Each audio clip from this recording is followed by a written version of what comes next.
Hello everyone, and welcome back to Healing Her Sacred Light. As you can see by the title, in today's video, we are going to be discussing a topic within our Womb Attacks series, and that is how religion has erased the Holy Mother. The aim of this video is to unveil how organized religion has systematically demonized, suppressed, and erased the sacred feminine. Through centuries of patriarchal doctrine, women have been cast as temptresses, stripped of spiritual authority, and disconnected from our own divine power. This video will explore how these beliefs have shaped our view of God, birth, the body, and the earth, and how returning to the Divine Mother is essential for healing ourselves, our spirituality, and the planet. Let's get started. For thousands of years, cultures across the world revered the feminine as sacred. God was not just seen as a man, but as a divine creative force, embodied in the womb of the Great Mother. She was the earth, the moon, the waters, the giver of life. But something changed. As patriarchal religions rose to dominance, the goddess was silenced. She was erased from the temples, removed from the scriptures, and even replaced by a singular male god, one who ruled from above, detached from the body, from the earth, and from the feminine. Religion has since conditioned us to worship only the masculine face of the divine, Father, Lord, King, while hiding or demonizing the feminine. This spiritual imbalance has shaped entire civilizations, severing us from the womb, from nature, and from our own intuitive power. We were taught that creation belongs to men, that leadership is masculine, that salvation comes through him, and in doing so, the sacred truth of womanhood has been distorted. Her body, her blood, her cycles, her power to bring forth life were rebranded as curses, taboos, or threats. This disconnection from the divine feminine lives in our world today. You can see it in the endless wars, the hunger for domination, the rage and greed that drive modern society. You can feel it in the way we treat the earth, polluting her oceans, ripping up her forests, poisoning her soil, without reverence for the mother who sustains us. Here's the truth. The Divine Mother never left. She's been here all along, in the moonlight, in the oceans, in the heartbeat of the earth, quietly waiting for us to remember. So, it all starts with Eve. She is blamed for the downfall of mankind, labeled as weak, disobedient, and in need of male control. But this is not just a story. It's a doctrine that has shaped the way women have been treated for centuries. Eve's sin became the justification for female subjugation. The message is clear. Women must be ruled over, their desires must be tamed, and our suffering is our own fault. Furthermore, Genesis tells us that because Eve disobeyed God, women would suffer in labor as a form of divine punishment. The ability to create life, something sacred and powerful, was reframed as a curse, as something to be endured rather than celebrated. This belief has shaped how birth is viewed and handled to this day. Pain and suffering in labor are seen as inevitable, as something women deserve. But what if birth was never meant to be this way? What if this was a lie designed to make women fear our own bodies?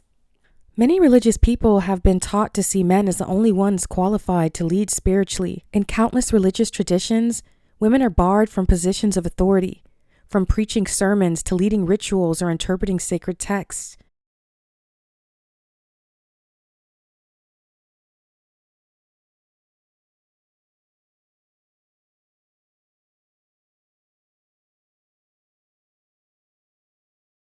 This exclusion isn't a divine mandate. It's the result of patriarchal interpretations that have distorted spiritual truth over centuries. By positioning men as the sole mediators between humanity and the divine, these systems have silenced the feminine voice and severed entire communities from the intuitive, emotional, and nurturing wisdom that women carry by nature. This impact goes far beyond gender. It weakens the spiritual experience for everyone. When the feminine is erased from the sacred, we lose balance, depth, and the full expression of the divine. It makes no sense to only honor the father while ignoring the mother. How can you have one without the other? As above, so below. Just as we are born of a mother and a father here on this earth, why would we assume the heavens are any different? As within, so without.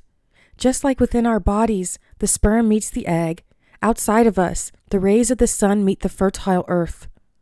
And from that sacred union, life emerges. The earth is womb. The earth represents the woman. She receives from the sun and she creates life. That's why I call her Mama Earth. I find it so wild when people say things like trust in him. I give all power to him. He will save me. He sustains me. And I'm like, look around. We are literally standing on the body of a feminine being. We eat from her soil, drink from her rivers, and breathe the air she provides. She sustains us. She nourishes us. And yet, so many have been conditioned to only see God as he. But what about her? As above, so below. As within, so without. When we hold only the masculine as sacred, we reflect that in the way we treat the earth, the very mother who gives us life. It shows up in how casually we pollute her oceans with cruise ships, bleach her coral reefs with sunscreen, and bulldoze her forests without reverence. Society has learned to take from her, to dominate her, but never to honor her.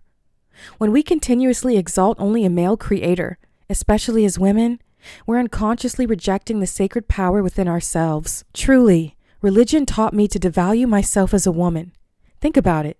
Eve was blamed for the fall of man. Women were cursed with the pain of childbirth. And nearly every spiritual figure held up as divine, Adam, Moses, Abraham, Jesus, is a man. The leaders, the saviors, all male. And we're told that only through a man, Jesus, can we access heaven?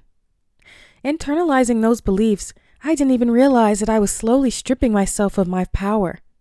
I was taught to revere the father while never being introduced to the mother.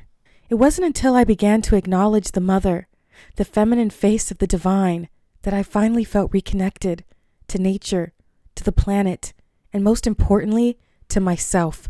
Recognizing her helped me to recognize me. The longer we suppress her, the more the world spirals out of balance. And if we refuse to honor her through love, she will rise through nature itself, through storms, earthquakes, and cosmic shifts to make us remember. Now is the time to choose, to reconnect, to restore the balance, to honor the Holy Mother again.